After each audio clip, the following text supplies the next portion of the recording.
So today's thought is जिनने भी fees नहीं भरी है वो अपनी फीस भरे।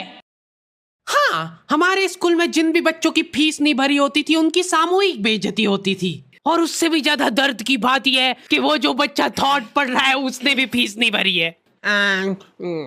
स्कूल वालों ने इंटेंशनली उसको वो थॉट दिया था ताकि उसकी अंतरात्मा भी बेइज्जत फील करे। उस दिन हम सब बच्चों को असेंबली में 2 घंटे तक खड़ा रखा था क्योंकि हमारी प्रिंसिपल मैडम ने दिन रात मेहनत करके कोई सा तो नारी शक्ति का अवार्ड खरीद लिया था। लास्ट 2 पेटी बोल रहे हैं लोग। बाप रे, 2 किसको बोलते हैं आपको पता भी है? 2 में तो नहीं। हाँ। लेकिन मैडम आप मानोगी नहीं, आपके पहले जितने लोग आए उनको मैंने 4 पेटी से कम में दिया नहीं किसी को। चलो उठा लो इसको। अरे उसको नहीं, लाश को। ठीक है। मैम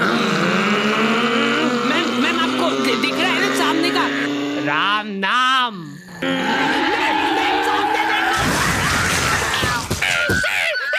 उस दिन हमारे स्कूल में अवार्ड के सेलिब्रेशन के लिए अलग तैयारियां चल रही थी। तो और मतलब पढ़ाई लिखाई कैसी चल रही है अपने फिर? हैं कुछ हेल्प वगैरह लगेगी क्या? अरे मैम का स्केच। हाँ, हार्डी को बोला तो था। मैं स्कूल में स्केचेस का धंधा करता था, 100 रुपए प्रति स्केच और लड़कियों का फ्री में।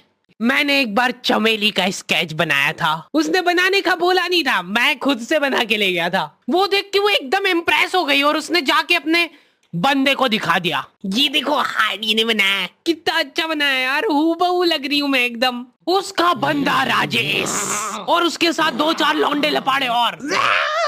बहुत स्केच बनाना आ रहा है देखो आजकल, हमारा भी बना दे कभी। अरे भाई पर हुआ क्या?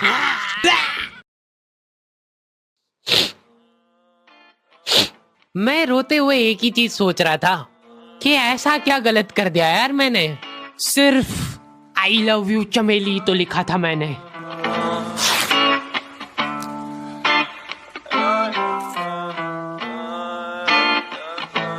नाम तेरा है ही क्या मुझको तो खबर नहीं, गलतियां ये सारी उन रातों की है। जिंदगी तो चल रही मैं मगर थमा हुआ, शायरी ये सारी मेरी बातों की है। नाम तेरा है ही क्या मुझको तो खबर नहीं, गलतियां ये सारी उन रातों की है। जिंदगी तो चल रही मैं मगर थमा हुआ, शायरी ये सारी मेरी बातों की है।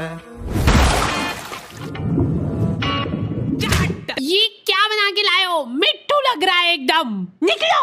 ड्राइंग वाली मैडम ने मेरे को प्रिंसिपल मैडम का स्केच बनाने का बोला था और मैं अपनी जिंदगी का सबसे वाहियात स्केच बना के ले गया क्योंकि फ्री में बनवा रहे थे मेरे से। मैम अब फ्री में तो ऐसा ही मिले। असेंबली ग्राउंड में सारे कैदियों को हाइट वाइज खड़ा करा जाता था और जो भी बच्चा प्रेयर के बीच में आंखें खोलता था या हिलाडुली करता था, पसीना पोंछ रहा था वो बेचारा।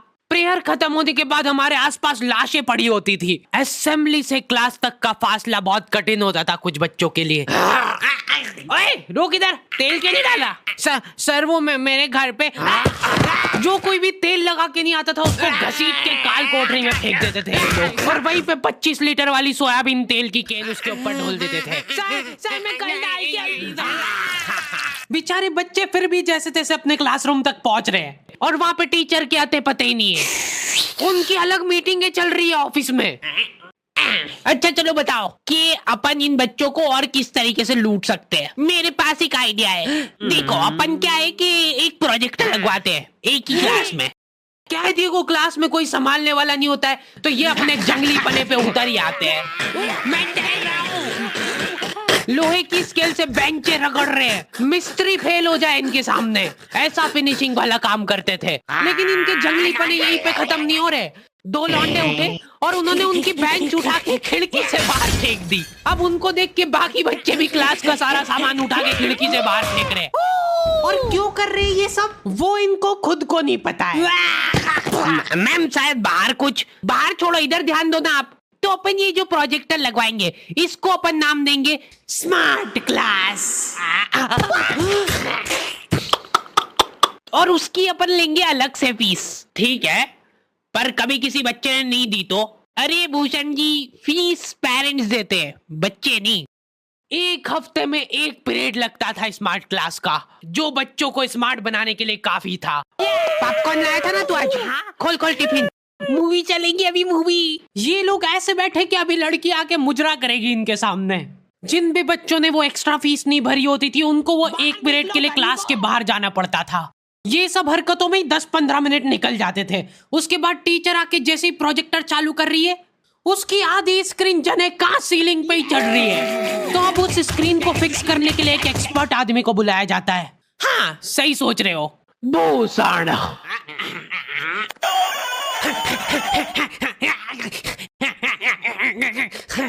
जो बेंच पे चढ़ के उस स्क्रीन को सेट करता है। यस। और जैसे ही प्रोजेक्टर चालू होता था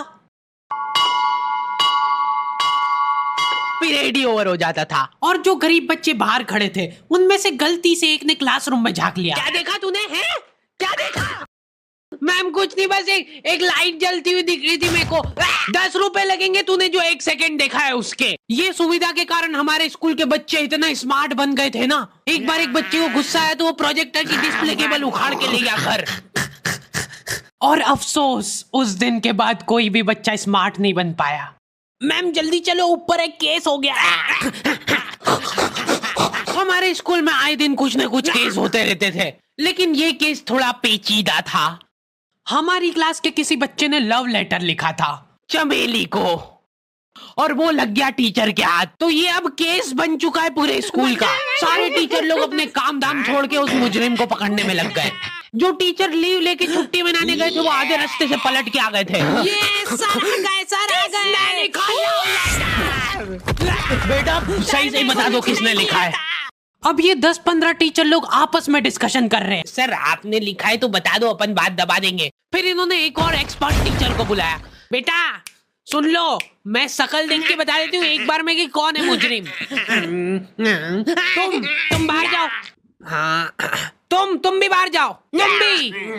क्लास में सिर्फ 4 लड़के बचे जिनमें से एक मैं हूँ। बाकी सभी बच्चे इसके शक के दायरे में थे। उन सभी बच्चों को काल कोठरी में ले जाके टॉर्चर किया जा रहा था। बोल दे बेटा क्यों लिखा है। इधर मैडमों को अलग चीजों की टेंशन हो रही थी। इसने चमेली में मात्रा तक गलत लगाई है। अरे रुको, इसका बाप भी बोलेगा सच। बोल दे बेटा क्यों लिखा था। बस हाँ बोल, तूने लिखा था। बोल।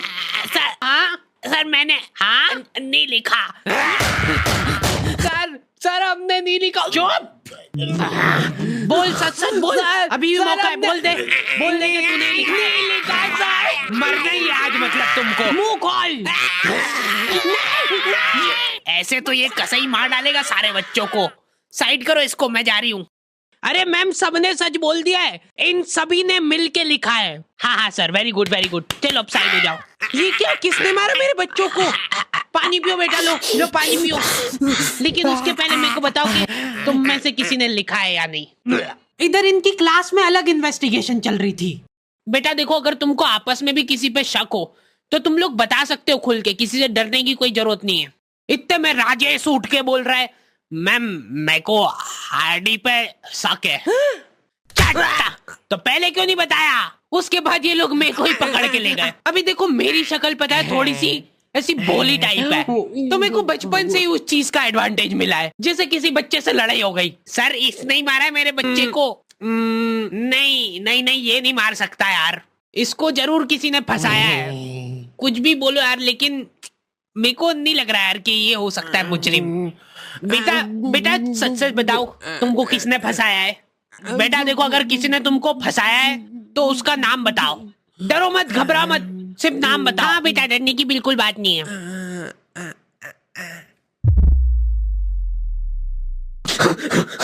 राजेश कौन है? सर मैं। बस उसी दिन राजेश मेरे को आखिरी बार दिखा था, लेकिन वो लव लेटर किसने लिखा था वो आज तक रहस्य ही है। तू लगे सामने खड़ी है तू, लगता जैसे अपने आप से लगी, खुली किताब जैसे मेरी प्यारी चमेली। नाम तेरा है क्या मुझको तो खबर नहीं।